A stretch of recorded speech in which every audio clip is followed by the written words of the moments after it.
Hello guys, स्वागत है आपका इस चैनल पर। तो हम डिस्कस करेंगे डे टू डे जो करंट अफेयर्स है RS 2026 के एग्ज़ाम्स को लेकर। इंडिया और वर्ल्ड की जो करंट अफेयर है वो हम कंप्लीट करेंगे डेली बेसिस पे। तो आज 3 जून है और आपको पता है कि RS प्रीलिम्स का जो एग्ज़ाम है वो नवंबर में डेट आ गया। RPC ने उसका डेट दे दिया गया। तो बेहतर है कि आप डेली करंट अफेयर कंप्लीट करें ताकि बाद में आपको बर्डन ना लगे। तो सबसे पहले न्यूज़ थी रुद्रम सेकंड को लेकर। इसको DRDO और इंडियन एयरफोर्स ने इसका फ़्लाइट टेस्ट सक्सेसफुली कंडक्ट कर लिया है। जो एयर टू सरफेस मिसाइल है, इंडिजिनसली डेवलप्ड है, एयर लॉन्च्ड मिसाइल है, इसको एयर से सरफेस में मार सकते हैं। और इसको जो बनाया है वो DRDO की लेबोरेटरी है, रिसर्च सेंटर इमरात हैदराबाद की जो लेबोरेटरी है उसने इसको इंडिजिनसली टेक्नोलॉजी से बनाया है। इसकी स्पीड है मैक स्पीड 5.5, इसकी रेंज 300 किलोमीटर की रेंज है रुद्रम सेकंड की। और ये जो वॉर हेड है वो 200 किलोग्राम तक का वॉर हेड कैरी कर सकती है। इसकी ख़ास बात यह है कि इसको इस तरीके से डिज़ाइन किया है ताकि इसको किसी एयरक्राफ्ट से लॉन्च किया जा सकता है, जैसे सुकोई फाइटर एयरक्राफ्ट से 3 से 15 किलोमीटर के अल्टीट्यूड की हाइट पर, वहाँ से इसको एयर टू सरफेस लॉन्च किया जा सकता है। इसमें एक इम्पॉर्टेंट बात ये भी है कि इसमें हाइब्रिड गाइडेंस सिस्टम, हर मिसाइल का एक गाइडेंस सिस्टम होता है। कुछ मिसाइल ग्रेविटेशन पे काम करती है, कुछ मिसाइल का आकाश गाइडेंस सिस्टम हो गया, GPS बेस काम करती है। तो डिफरेंट गाइडेंस सिस्टम्स है, उनके बेस पे काम करती है। तो ये जो रुद्रम सेकंड मिसाइल है उसका हाइब्रिड गाइडेंस सिस्टम है, बिकॉज इसमें इनर्शियल नेविगेशन सिस्टम यूज़ किया है और उसके साथ साथ GPS नेविगेशन सिस्टम यूज़ किया है। और साथ में इसमें एडवांस्ड पैसिव होमिंग सीकर है। पैसिव होमिंग सीकर क्या होते हैं? वो वो होते हैं जो डिटेक्ट कर सकते हैं और ट्रैक करते हैं रेडियो फ्रिक्वेंसी एमिशंस को। जो उसके रेंज में जो फ्रिक्वेंसी जनरेट होती है, मिसाइल की जो रेंज है उसकी रेंज में जो फ्रिक्वेंसी जनरेट होगी, फ्रिक्वेंसी एमिशंस, उसको डिटेक्ट करेगा और उसको अपना टारगेट बना के उसको डिस्ट्रॉय करेगा। तो ये थी पहली न्यूज़ इंपॉर्टेंट रुद्रम सेकंड के बारे में। तो इससे प्रीलिम्स और मेंस में क्वेश्चन आ सकता है, तो आप इसको नोट कर सकते हैं।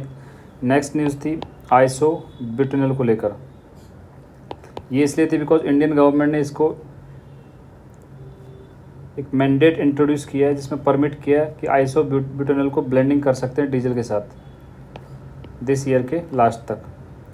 आइसो ब्यूटेनॉल की प्रॉपर्टीज़ देखते हैं तो क्या है, it is clear colourless liquid होता है विथ करेक्टरिस्टिक्स ओडर।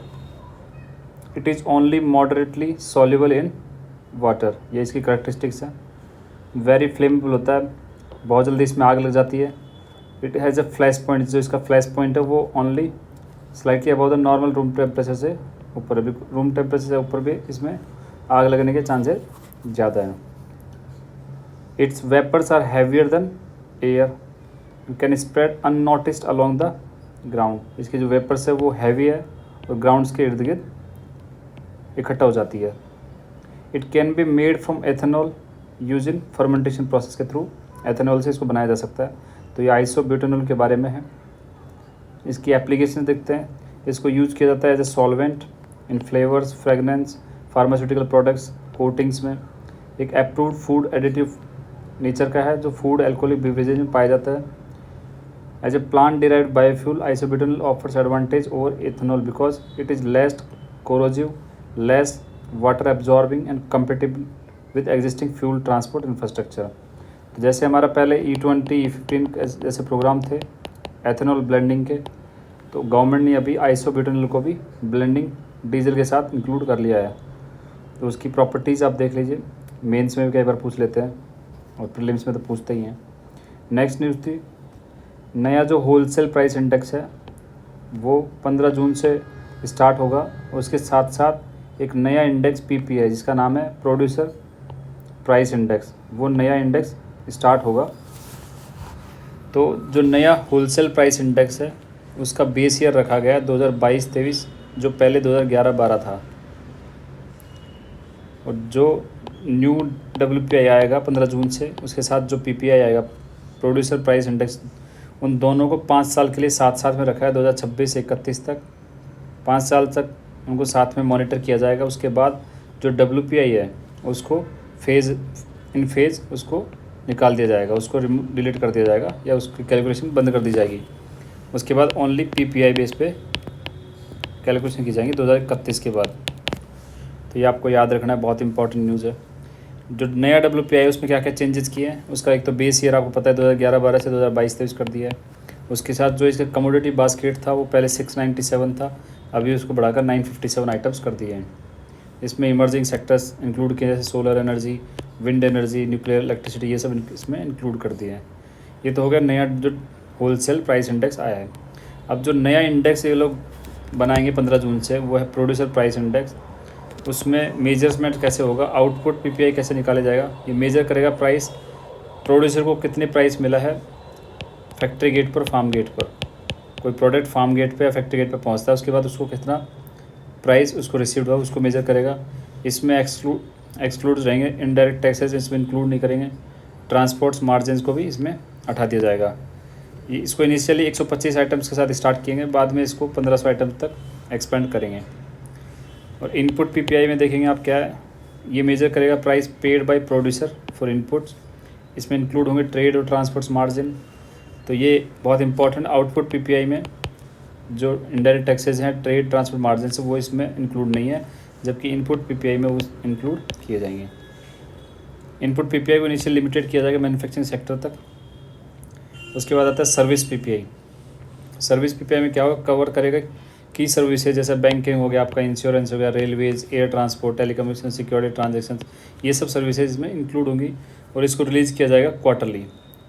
तो RS प्रीलिम्स में हमेशा ऐसे सेंटेंस वाले क्वेश्चन पूछा जाते हैं, जैसे कि मान लीजिए RS पूछ ले जाए PPI के बारे में, PPI में जो इनडायरेक्ट टैक्सेज है ट्रेड ट्रांसपोर्ट मार्जिन से वो इंक्लूड है कि नहीं है, उसके बाद इसको कब रिलीज़ किया जाता है, इसका बेस ईयर क्या रहेगा, ये सब इस तरीके के क्वेश्चन पूछे जाते हैं।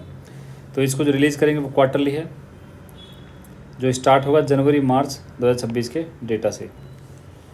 अब इसके बारे में मेंस में पूछा जाता है कि WPI से PPI क्यों शिफ्ट हो रहे हैं, तो उसके कुछ 4 रीजंस हैं।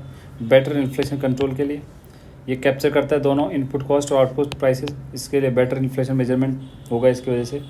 उसके साथ इसमें सर्विस सेक्टर इंक्लूड किया, जो सबसे इंपॉर्टेंट चीज़ है, WPI में सर्विस सेक्टर इंक्लूड नहीं था। तीसरा, इंप्रूव करता है GDP एस्टिमेशन को, ये प्रोवाइड करता है more accurate inflation deflector for calculating real GDP। तो ये भी आपको इंपॉर्टेंट पॉइंट है। फिर उसके बाद आता है global alignment. Because global alignment से क्या मतलब है कि बिकॉज वर्ल्ड लेवल पे आप जब देखेंगे, वर्ल्ड लेवल की जो कंट्रीज है वहाँ पे PPI ऑलरेडी वर्किंग है, तो इंडिया को भी उस फेज़ में लेके आता है जहाँ पे PPI यूज़ किया जाएगा। तो ये 3 आर्टिकल्स थे। सबसे पहले था हमने पढ़ा रुद्रम सेकंड को लेकर, उसके बाद हमने आइसोब्यूटेनॉल को देखा, फिर हमने देखा WPI PPI के बारे में।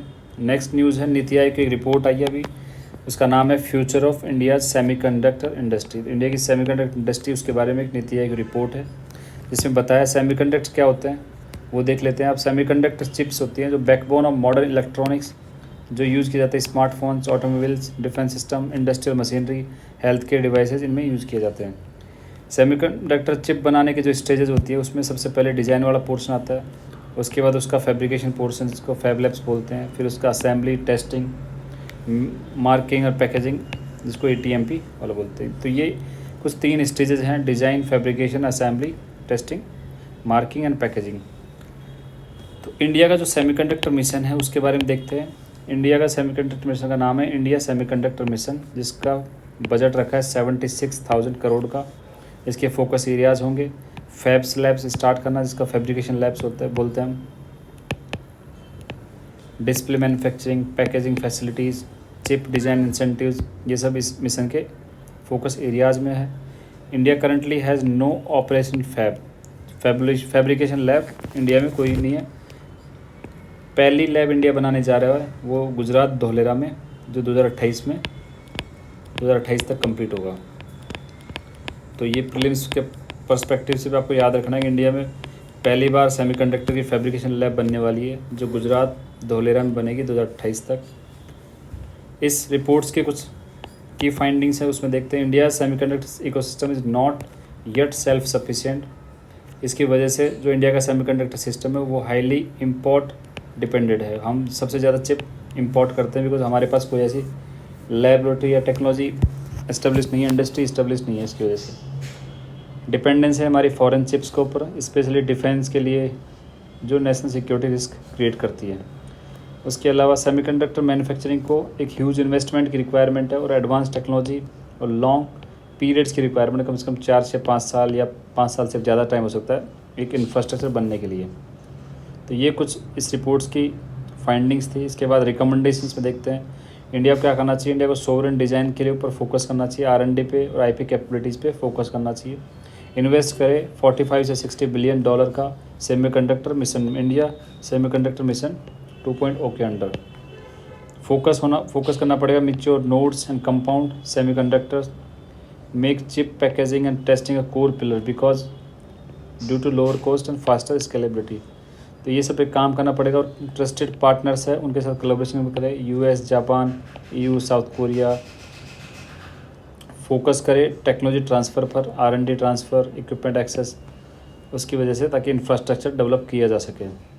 इसके सामने कुछ चैलेंजेस हैं, जैसे हाई कैपिटल रिक्वायरमेंट होगी इसकी और एक लंबा टाइम चाहिए सेमीकंडक्टर इंडस्ट्री को डेवलप होने के लिए। एक टेक्नोलॉजी गैप है बिकॉज वर्ल्ड लेवल पे आप जब कम्पीट करेंगे सेमीकंडक्टर मार्केट में तो आपको टॉप जो ब्रांड्स हैं वो आपको दिखेंगी। TSMC नाम से जो कंपनी है और उसके साथ साथ सैमसंग इलेक्ट्रॉनिक्स कंपनी है। TSMC आपको मिलेगी, ताइवान की जो कंपनी है सेमीकंडक्टर इंडस्ट्री की सबसे हाईएस्ट या सबसे लार्जेस्ट कंपनी है। तो उनके साथ सामने आपको कम्पीट करना है तो आपका इंफ्रास्ट्रक्चर उसके अकॉर्डिंग बनाना पड़ेगा। उसके अलावा क्या चैलेंज है कि हमारे यहाँ पे सेमीकंडक्टर जो रिलेटेड है उसका एक स्किल टैलेंट है, उसमें बहुत कमी है। पर्टिकुलरली उसके रिगार्डिंग कोई स्टडी नहीं होती और डिपेंडेंस है हमारा मेटल्स इंपोर्ट पे और इक्विपमेंट इंपोर्टेड पे।